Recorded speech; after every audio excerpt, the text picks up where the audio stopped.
This world's a stage where several people were chosen to be players. It was said that the system of heroes descends once again to choose their champions in a battle of legend. 500 system equals 500 players. But alas, only one shall be destined to achieve true victory. For those whose legends have already been engraved in the annals of history, this grand spectacle is naught but mere sport to prove their everlasting glory. But for those who will be risking life and death to please the whims of their systems, they fought for only one reason. It's neither glory nor fortune, nor even pleasure, but rather survival. And the head commanded them to survive this system called System Royale. Our two main protagonists, named Claude and Avon, brothers in blood, were also selected to participate in this survival. They helped each other trying to inscribe this tale into legend. The main story begins in a huge building where Avon, one of our protagonists, a thin man who looks nerdy, shares his own made-up story with the publishing company. He was sweating as he felt nervous thinking about his past attempts where people only smiled and nodded at him, nitpicking the smallest detail possible. After his storytelling, one man guided him on the way to the exit. The man said that they had appreciated Avon for sharing his story with them. He also informed Avon to wait for their call for the result. At this point, Avon concludes that the rejection this time around would be nicer. He was standing at the lobby's door for a moment and stared at the ceiling, wondering why it's very hard to leave a mark in this world. Meanwhile, Avon went to the Arcadian City Technological University. He was sitting at the bleachers in the field and he was writing another story while watching his brother's baseball play.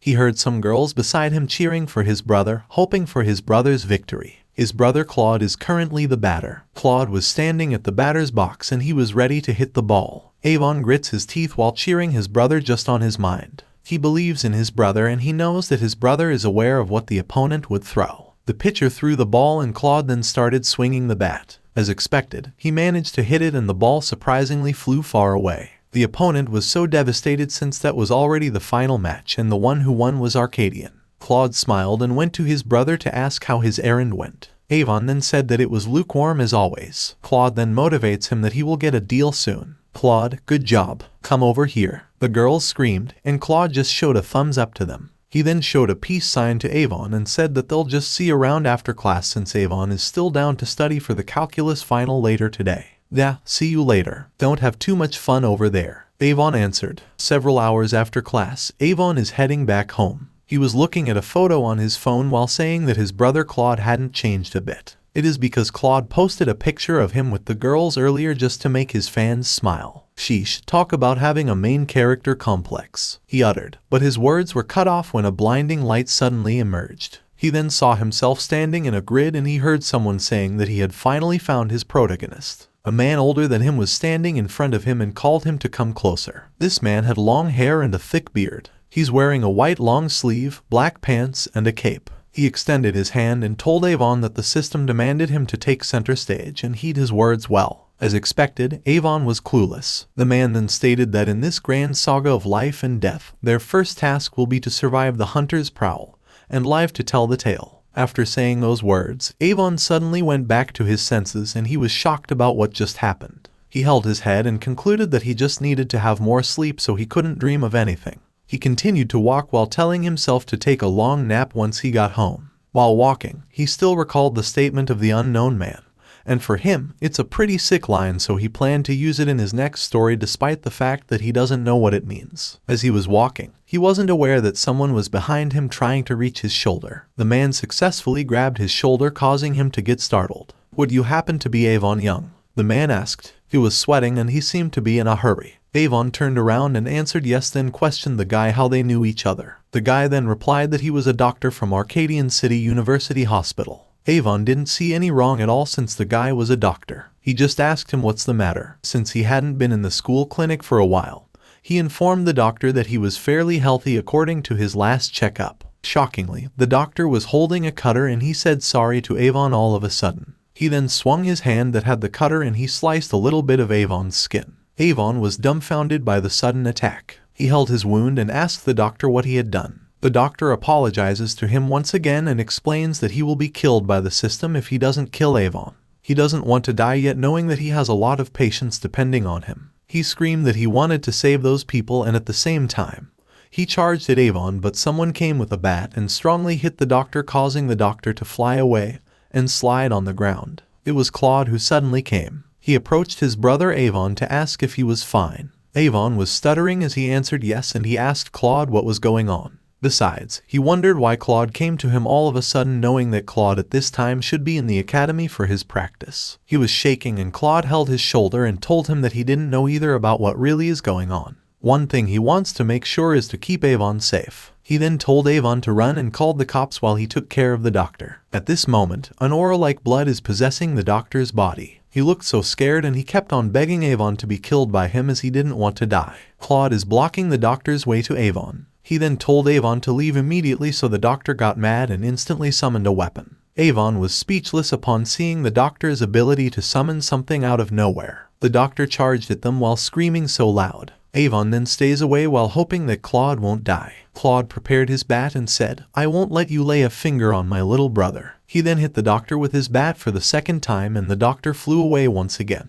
Avon was shocked to see Claude able to strongly hit a human. He questioned Claude how it happened, but Claude furiously asked him what he was still doing in the same place. "Go get the police already," he added, and Avon then ran as fast as he could to follow his brother's order. The doctor instantly comes closer to Claude and points his weapon while saying that he just has to kill Claude instead if he cannot use Avon as a sacrifice. He grits his teeth and is about to stab Claude, but an old man suddenly appears in front of him and reminds him that Claude's blood will not satisfy the system doctor's lust. He also told the doctor to always remember that only the soul of one contracted to an English man or woman can complete his task. "You better move quickly now. Barely a minute remains till your life is fortified instead. Remember, my reputation is on the line." The old man added, "Understood. Avon shall be yours, Jack the Ripper." The doctor replied, and the old man then vanished from his sight. He forcibly tried to chase Avon, but Claude used all his force to block the doctor. Because of Claude's help, Avon was able to run far away. While running, he was trying to think about the situation. In addition, he was hoping that Claude would remain unharmed until he came back with corpses. Unfortunately, a red portal appeared in front of him. From this portal, the doctor came out and said, "Found you." He was smiling ironically while he was able to stab Avon. A sudden countdown started at 5. The doctor was scared upon hearing it. Avon at the same time was confused, and he also saw his soul go apart from his body. After the countdown ended, the doctor's upper body suddenly blew up in front of Avon. The other half also melted, and everything was witnessed by Avon, but he still didn't know what was happening. A hologram then appeared after the doctor vanished. There was a number above it. It's 500-1, and this number only gives Avon more confusion. After the commotion, Claude and Avon went back to their apartment. Avon was so weak after being stabbed, so Claude gave him a back ride. After they entered, Claude then put Avon down, and Avon angrily asked him what was really happening. He mentioned that a guy was trying to kill him and then blew up in front of his face, which he couldn't understand why. Claude locked the door and said that he didn't know either. But then, Avon won't believe it as he is sure that Claude really knows something that he doesn't want to talk about. Claude went to him and held his shoulder, telling him to calm down since he believed panicking wouldn't do them a favor. He then ordered Avon to put some bandage on his cut while he would make hot chocolate for the two of them. When Claude finished preparing the hot chocolate, he gave 1 cup to his brother Avon while saying that he was telling the truth, and that he knew just as much as Avon about the situation. Avon lifts up the cup and asks Claude if he's really not hiding anything. Claude was sitting on the floor while holding his cut of hot chocolate. He then asked Avon what he knew about Achilles. According to him, it all just happened so quickly. The whole thing didn't even feel real for him at first. 1 minute before it happened, he was at his baseball practice. Next thing he knows, he has apparently been selected by something calling itself the system. It told him someone he loved was being hunted down, and that it was his duty to protect them with his life. He got scared that the system thing was talking about Avon, so he had to make sure Avon was safe. And he was thankful that he made it on time and successfully saved Avon. Otherwise, he believes both of them would be dead by now. Avon was hoping that the system would have answers for them tonight. Claude then concludes that Avon also received the same notification as him. They were the ones who dragged us into this mess in the first place, so they better have answers for us, he said, and Avon answered, "Agreed, but we'll have to wait and see." During the night, Avon was sitting on his bed and he couldn't sleep as he was waiting for someone to answer his question. Someone then started appearing just right in front of him, stating, "Hold line, applause for the leading actor has finally taken center stage." This guy is a man with a beard and a long hair. It's the same person earlier when Avon was on his way home. "Glad to finally make thine acquaintance, dear Avon," he said and bowed down. There were also notifications that popped up stating that this man was William Shakespeare, the Bard of the Globe Theatre. Avon was so scared upon seeing him, while William said that it is he who shall act as the sponsor in this epic tale of hope and despair. "Wait, weren't you the guy from that dream thing earlier?" Avon asked, and he also questioned if William meant to say that he's Shakespeare, like the writer guy with all the plays and stuff. "I beg your pardon. I did not slave away for years to pen some of the greatest works in literary history just to be remembered as the writer guy," William replied with a little bit of annoyance. He then added that he would have assumed a champion worthy to carry the name of his legacy would be well versed in the classic. Avon was confused knowing that William Shakespeare was supposed to be dead. And William then answered, "Indeed, thou art correct. Alas, my poor immune system struck me down in the prime of my glory." Avon feels upset thinking that William really had a huge ego. William then said that they should stop talking about theatrics. According to him, he had been watching over Avon all this time, so he was confident that he knew very well what Avon was seeking from him. Avon then told him that he wanted to get some answers to clear his confusion. He recalled that he was just having a normal day, but out of nowhere, some dead writer guy just told him he had been chosen by this system thing. He was sweating and he angrily asked William about what was really going on. William concludes that his answer may not be as clear to Avon compared to some of the other contestants, so he decided to explain it very bluntly. He stated that Avon was selected to participate in the system royale of the Arcadian city. In other words, he'll be fighting for his life in a real-life death game. Avon was shocked and terrified upon hearing it. And as per William, this real-life death game is an epic battle royale where 500 participants duke it out till only one remains standing in the spotlight. These 500 contestants were sponsored by 500 legendary sponsors from all over history. With 500 different leveling systems, nobody had an idea who would win and only time would tell. Avon was trembling in fear. He bent down his body while hoping that this thing wasn't some sort of reality TV show. He was afraid, thinking that many people would die, and what made him more afraid was that he would be the one to die. He was crying while saying that he would die without having even achieved anything yet. "I know I cannot guarantee you victory, but as your system, I vow to aid you in any way I can. Choosing to stay idle will only result in your death. So if you want to at least have some chance of survival, then stand up and fight. Do you accept these terms, dear Avon?" William stated. Avon was wiping his tears while saying that he's not a fighter by any means. William then said that Avon is far more crucial to the ending he had planned out than Avon realized. He believes that a small spoiler will pique Avon's interest. He told him that if he didn't choose to take up arms and fight, his dear brother Claude would meet his end in the system royale. Because of what he said, Avon was afraid that his brother would die because of him.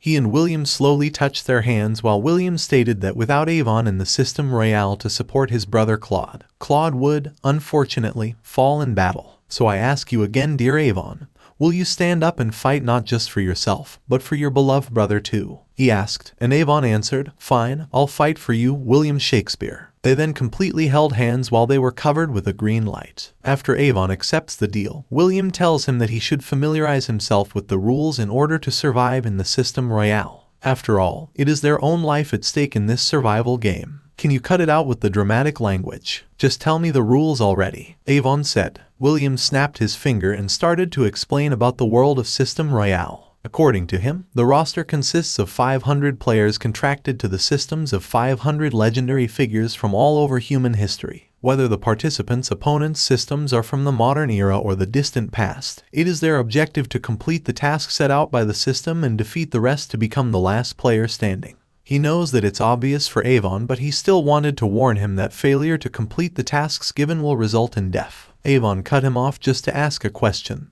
That is, if how the doctor was able to use such freaky power. He highly doubts a random doctor from the city hospital would be able to do all that on a normal day. William was glad that Avon had an astute observation that would bring them to their next topic. He explains that they, systems, are the manifestations of the legacies left behind by their actions in life. For example, he, William Shakespeare, recorded as the system of the first folio, in honor of his impact on literary history. The opponent Avon faced earlier was contracted to the system of the White-Capel Reaper, or more infamously known as Jack the Ripper. Avon was shocked upon knowing it as he realized he was almost killed by Jack the Ripper. You have the William Shakespeare in front of you, yet you're awestruck by a heathen who swung a knife at prostitutes. "I'm offended," William jokingly said. As the system's contract bonds them to the player, they are able to learn the fraction of their legacy in the form of power in the system royale. He, a system, would grant power to Avon each round at the cost of their fame. The better Avon would perform, the bigger bets they're willing to take on him. In other words, Avon should impress him to level up.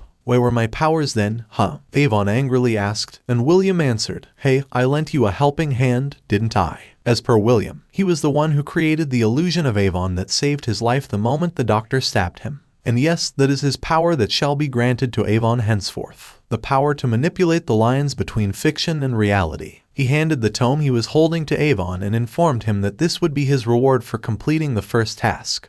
And this would be his weapon in the world of System Royale. Not to sound ungrateful, but how am I meant to fight in a death game with a book? Avon asked, and William said that the answer was very obvious. With his legacy, Avon holds dominion over fiction itself. This tome shall be Avon's catalyst to summon forth anything he desires so long as his creativity allows it. He allowed Avon to test out his legacy and let this creativity run wild. A feather pen then comes out from the book and Avon then holds it. This time, he was forced to write the thing he currently wanted to summon. A strong pressure is happening, making him grit his teeth. I see, so this was the first thing you imagined, William stated. The thing Avon summoned was a human, and the human slowly formed in front of him, causing him to be surprised. This human is none other than a clone of his brother Claude. Heya, little bro, did you fall on your butt again? Claude said while extending his arm. Avon touched his hand and he was speechless, since his brother's clone that he summoned can also speak the way Claude talks to him. William hung his arm to Claude's clone while saying that he was impressed by Avon for bringing to life a perfect character on his first try. I have to admit it, you are far more comfortable than I expected, he added, and Avon was still speechless while staring at the book. William snapped his finger and said that it was all he had to explain on his end. The clone of Claude then slowly dissipates, and William also informs Avon that he now needs to exit. Avon then stopped him from leaving since he had 2 more questions. William then permitted him to ask, and he was sweating as he asked who's the mastermind of this survival game. Unfortunately, William refused to answer. I know I just gave you a little spoiler earlier, but what kind of storyteller would I be if I revealed the ending while it's still the first act? William stated. Avon closes the book while William is telling him to be patient, since everything will eventually be explained as his journey progresses. Avon didn't force him to answer, but he wanted to know how he could contact William. William then kiddingly said that Avon misses him already. They both held hands while William stated that Avon could now be free to summon him whenever his assistance is needed, since he passed the first round. In addition, their contract has connected them in body, mind, and soul, so William would immediately sense whenever Avon required his guidance, and appear before him in the blink of an eye. We're both in this together, dear Avon. Your victory is also my victory. Now, go forth and prepare, my dear protagonist. The next act will be starting soon, he uttered and slowly vanished. The next day, Avon was still surprised about everything he discovered. He was in their dining room having a meal with his brother, and he told his brother that his sponsor William was a pain to talk to, and he hoped his brother's sponsor was more normal than his. He asked about his brother's sponsor, and Claude answered that he isn't much of a history guy, so he doesn't know what his sponsor's deal is. But his sponsor's name is Achilles. Avon knew that Achilles was the Greek hero of the Battle of Troy. He said that Claude was too lucky since his sponsor just wrote a couple of words on a paper and called it a day. Claude at this moment then senses that the next round is about to begin. They both then heard a beep sound numerous times, and they were a little bit annoyed since they were now aware of the meaning of it. A system window then appeared in front of them to give them their quest, which is to capture the enemy's base. After they prepared, they then opened the door of their home while still hearing a voice saying that they must participate and survive, and assemble their team. They run outside their room, and Avon states that the grand quest said to capture the enemy, but they never got anything about defending one. So he concludes they're the attacking team and need to find out where the defender's base is. William suddenly appeared and said, "Very astute, young Avon." Avon then corrects him that it should be Avon Young. As per William, regardless, the system is a test of brain and brawn. It will be tricky, granting them different tasks that are up to their interpretation. And the system cares not about how participants accomplish these tasks, only that they win. The brothers went down to the first floor of the building, and as they came out from the elevator, William was cheering them but never chased them. They widely opened the main door and exited. As they came out, Achilles, Claude's sponsor, appeared in front of them just to say that Claude had forgotten something. He threw his shield to Claude, and Claude was able to catch it. He was holding it and asked Achilles what he would do with this shield. Achilles then told him that the task of the system for them today is to become a leader, and this shield will bless Claude in the battle as it is blessed. He removed his head armor while telling Claude not to disrespect his shield since it isn't every day he gets to harness the power of the sticks. That is, if Claude really is a leader as per Achilles. Make sure to impress me, Claude boy, because if you don't, I won't lend you any of the power gained by my legacy within the system, and you can face those other monsters and their players by yourself, Achilles stated and slowly vanished. The Greeks fought in shield formations, protecting each other from their enemies. But if my book does something special, your shield must as well, Avon said. Claude then said that it would be much more helpful if Achilles mentioned how to use the shield as well. They then decided to start searching for some other players. They walked for half an hour already, but they never found anyone who was possibly a part of the game. While walking on the street, Avon concludes that the system probably chose people within this city based on Jack the Ripper's player finding them so quickly back then. And if they were looking to build a team, then he believes it shouldn't be too long before they spot a glitchy-looking person or a weapon. Claude then said that everyone else should have gotten the quest too, and Avon agreed and suggested that they should dangle themselves out of this park a bit and told Claude to be ready with the shield. They sat down to rest, but they still kept their eyes out. Time had passed, but they still didn't see anyone. Avon felt sleepy because of waiting for too long. Claude still had the energy, and he looked around in the other direction as he heard a couple talking. This couple was just near them and were having a picnic. They were searching for the missing jar of honey, and at this moment, the lady told his partner to stop tugging at the grass, and at the system, Claude noticed non-human footsteps. Claude immediately stood, which startled Avon, and asked him if he found someone. Claude then replied that it wasn't someone. He went to the grass with the shield and bat and checked what was on it. He then saw a flaming beast, but it suddenly ran away from him. Claude chases it, but Avon is clueless. While Claude is running, he questions if animals can also be a players. He jumped to the bush, but he forcibly stopped when he arrived at the wolf's final destination. There was a kid holding a bear, and he screamed, "Christopher, he's here." Just like you said, there are several monsters in the area, and Avon also witnessed it too since he followed his brother Claude. Claude took a step toward the monsters while the kid ordered his minions to go and kill Claude. All of the monsters charged at Claude, and Claude immediately raised his shield to block the enemies. Monsters were roaring and flaming, and the moment a huge beast bumped into Claude's shield, Claude was struggling. The beast tried to attack Claude with its claw, but Claude was unharmed. Still, he fell on the ground and was stuck by the beast standing on his shield. At this point, Avon used the skill of his book and started writing. He wrote, "Decoy Claude takes the attention of the feral beasts." But then, it isn't working. William then told him to be wary of repeating tricks. He ordered Avon to hurry up and write on the next page, and Avon then wrote that a dark fog rolled in and obscured the battle. This time, it worked. The beasts were distracted by the fog, so Avon seized the opportunity to charge at the beasts. Claude was also able to push away the beast on his shield, and the beast slid away. He stood bravely and was hoping that his shield would do something this time. He pushed the shield with a strong blow, and the shield created a strong pressure that harmed some of the beasts. The kid rattled upon seeing it. He called all his remaining beasts and ordered them to defend their jungle gym. "We're winning by keeping 2 of the defending team members occupied," he uttered. Because of what he just said, Claude realizes that the kid isn't their enemy since they aren't the defending team.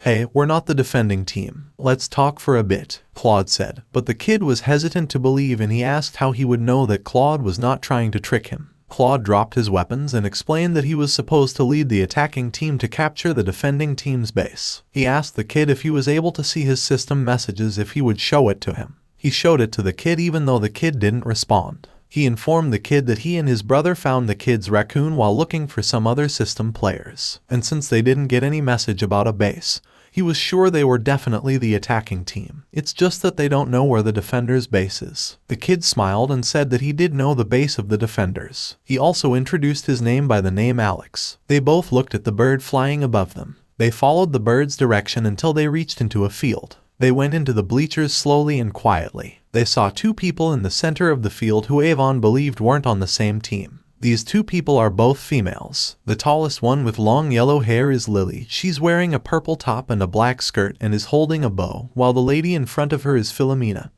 and she has short black hair and is wearing a black top and pants. She also had a weapon, which was a twin dagger. "So you're telling me you found us all on your own, without your team, and just walked in?" she said, and Lily confidently answered that there was no need for her to wait for her teammates since she was sure she could take Philomena and her team by herself. "The rest of the defending team better come and save you right now," she added while aiming her arrow at Philomena. They've both got tricks up their sleeves, don't they? Avon uttered, and Claude answered that he didn't know, but for him, Lily does look pretty mean. Lily released her arrow at Philomena, but Philomena wasn't able to avoid it, but her body slowly dissipated. She was aware that there were other people in the field, so she told the Lily that she'd come to her later on. All of a sudden, she appeared behind Claude and Avon. She charged at them and both of the men panicked upon seeing her ability. Avon then told his brother to watch out. Claude then lifted up his shield and thumped it loudly with his fist. He creates a loud noise from it, causing the lady to fly away. Philomena grits her teeth and she then declares that she found Lily's team. At this time, Avon concludes that this lady swapped places with someone they couldn't see. Claude then called Alex and asked if one of his animals could sniff out Philomena's system. Alex lifted up his little bear and summoned one of his beasts. The beast sniffed and smelled someone just near them. The beast jumped at the enemy, and it turned out that Philomena really had an invincible companion with her. So they really can sniff you out, Brutus, no matter. The lady uttered. Lily interfered. She was holding a purple crystal while saying, "Leave it to the team to make things harder." She used the crystal combined with her arrow, which gave her a buff to create a strong attack. She called someone by the name Mulan to ask for help. Her attack was clearly seen by Philomena from the bleacher, and she uttered a curse word upon seeing it. The three then seized the opportunity to run away, knowing that they would possibly be harmed by the attack that Lily released. A strong explosion happened, but they were lucky enough since they successfully ran away from the bleacher. The three went to their companion and gave thanks to her. Both Alex and Avon were lying on the ground since they looked so exhausted after almost being killed. "You clowns think I'm trying to help you. You'll only hold me back," the lady said while summoning lots of different crystals. At this point, their enemies were covered by the smoke coming from the explosion.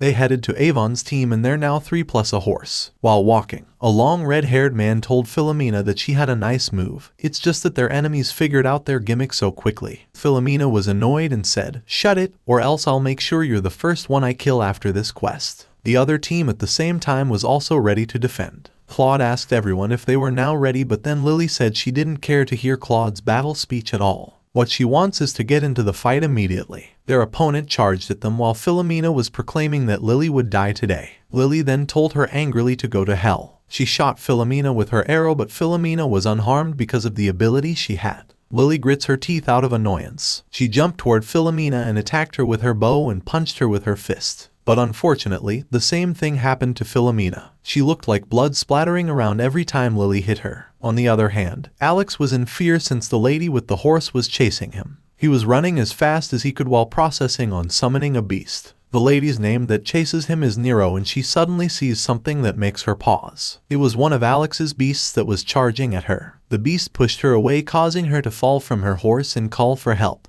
Her partner came to her to assist her. He kicked the beast and he then smiled as he called Nero to let her cast a skill. Nero activates her debauchery technique that makes the beast behave. She then charged at the beast and mercilessly ripped it to pieces. Alex was nervous. He was hiding while summoning another beast. His raccoon came and charged at the enemies without noticing Lily was in front of it. Because of it, Lily stumbled and crashed to the ground. Brutus appeared in front of her while saying that she fell like a child. This time, Lily saw both Brutus and Philomena in one body. They were about to attack Lily, but Claude came and blocked them. Since Claude gave Lily assistance, Lily got a chance to stand and screamed at Alex, blaming him for falling. Alex heard her voice, but he didn't dare to give an excuse at all. Lily then looks back to Brutus and Philomena while saying that she can now test out the cool new thing Nolan gave her, since she is able to see both Brutus and Philomena at this point. Both Brutus and Philomena run in different directions. Lily, on the other hand, used 2 of her crystals and attacked her 2 enemies with it. Brutus and Philomena dashes away. Brutus was hit on his shoulder. He grits his teeth out of pain, and the same thing happens to his partner Philomena. Now that both of them have been attacked, they cannot avoid the pain anymore. Avon was just observing the battle. He was dumbfounded upon knowing that weapons given directly by their system could hurt other systems. "Who did you say was gonna die today?" Lily asked and shot Philomena once again. Philomena was almost hit by the flaming arrow of Lily. Lucky for her, she was saved by her companions, who told her to just thank them later on. They decided to escape for now, but something invincible blocked their way, causing them to bump. Because of it, the red-haired man fell from the carriage, and it turned out that it was because of Avon's creation. Nero still continued to run away, leaving their companion behind. The guy was annoyed seeing his dirty clothes, and he was blaming his enemies. Before he could say more words, Lily attacked him with an arrow, causing him to instantly die. After that, Alex jumped in happiness knowing that they won. Claude at the same time tapped Lily's shoulder and acknowledged him for doing great. Lily pushed away his hand and told him that they'll face each other later, so they should not try to make friends. The system window then appeared to inform them that they completed the quest and successfully got the victory. They stood still while waiting for what would happen next. An entrance suddenly opened underground and they all stared at the stairs, but they didn't see anything from the inside yet. Another notification popped up to congratulate them. And as their reward, their system costs have been refunded, and they now have access to a special testing facility. The system asked them to get acquainted with their team as they will be working with each other in the next challenge. Upon knowing it, Lily was annoyed since she didn't like the idea of working with the three men again. "Come in, guys. Let's claim our reward," Claude said while heading downstairs. The three followed him, and as they entered, they saw a spacious room where there was a comfortable couch and seemed to be a training ground. Claude then explored the area with excitement while his brother Avon was nervous. The time is around 11 o'clock. Claude is practicing his combat ability and finishes right after 12 o'clock. At 1 p.m., Alex was reading a book while waiting for the next quest. At 2 p.m., Lily is busy with her weapon. Avon was staring at her, but he was startled when Avon noticed that he was staring, and she said that there was something might Avon want to ask her. Avon then said that he wanted to know what the notification meant by system points. He told the lady that he would tell her his system if Lily would also share with him. You can use whatever weapon you find to kill other players, but to hurt their system, you'll need weapons and abilities from your own system. They aren't free, Lily honestly answered. She added that the system runs on the fame or infamy of their sponsors, and every time she lost one of these arrows she had, someone somewhere forgot all about poor Hua Mulin. But that's the bet their sponsors are making. Some sponsors give their players the bare minimum to preserve their legacy for the next system royale. But other sponsors believe that this player can take it all the way to the endgame, just like Brutus and Philomena. They'll use immense amounts of system points to manifest themselves on the battlefield and fight alongside them. Because of what she explained, Avon understood why William Shakespeare, the most famous writer of all time, didn't even show up to these fights. He knows that William doesn't believe in him yet and only entertains him. He went to the lady and was about to say the information about her sponsor, just what he promised her. But then, Lily already knew it. "Why else would you be reading A Midsummer Night's Dream?" she said. Avon widely smiled and said yes, it's really Shakespeare. He also heard the lady mention that Shakespeare even gave him a book that lets him create illusory people and objects. At the same time, Claude is together with Achilles, and Achilles asks him if he already mastered the art of the shield. Claude answered no, since Achilles also didn't tell him what it could do. "Why would I teach you its magic if you cannot master its bronze and leather? You would not be deserving of its power otherwise," Achilles replied, and Claude didn't give any answer at all. Going back to Avon, he asked Lily who is Philomena, since he noticed that Lily and Philomena had a history. Lily stretched her arms and said that she and Philomena applied for the same job and she got it. And for her, Philomena is a vindictive bitch. "We're definitely going to be seeing her again, aren't we?" Avon asked. From the other point of view, Philomena's team received a notification stating that the survivors of losing teams would receive a last man standing bonus. Philomena smiled, knowing that there was still a chance for her to survive. Nero noticed something strange about Philomena, so she grabbed her weapon and swung it. But then, Brutus deflected her attack and she was stabbed by Philomena from the back. She spits blood and she dies instantly. The next day, Avon's team received a system notification. As expected, it's another quest that has the title King of the Hill. They already went back to the field and instantly saw the messy surroundings. "Claude, company's on the way," Lily uttered. They saw people outside running away and there seemed to be an explosion because of the heavy smoke. "Lily, you and Alex keep them back. We'll rush ahead and make sure things haven't gone too far to hell," Claude said. Both Lily and Alex agreed to him, and the brothers then headed outside the field, but they were shocked by what they had witnessed. Shockingly, its two men possessed a scary aura and both were surrounded by purple lights. The other guy is floating and below him is a guy standing on the ground while staring at the brothers. On the other hand, Alex and Lily blocked the three people who were running away. There was also a lady archer on the other team and they prepared to battle the moment they saw something blocking their way. "Ready to join the fray, fellas?" the guy said while summoning his horse. Lily then attacked him without any words and he was struck on his chest. The lady then told his other guy companion to get the enemies, and Lily is still holding a crystal and is ready to fight back. The lady enemy aimed an arrow at them while the guy charged at them with killing intent. Surprisingly, his system was above him and screamed so loud while heading to Lily and Alex. Alex then summoned his beasts and commanded them to attack the enemies. One of his beasts bumped the enemy's system's stomach while the other guy was attacked on his head. The beast roared so loud and the guy covered himself with his weapon to avoid the pressure coming from the roar of the beast. Lily on the other hand runs in the forest while telling himself that she shouldn't let the lady enemy get a clean shot on her since the enemy's bow is more powerful and long range than hers. While running, she almost got hit on her shoulder. She then grabbed one crystal and used it to cast an attack toward the enemy. Still, the enemy was still able to shoot and was even moving.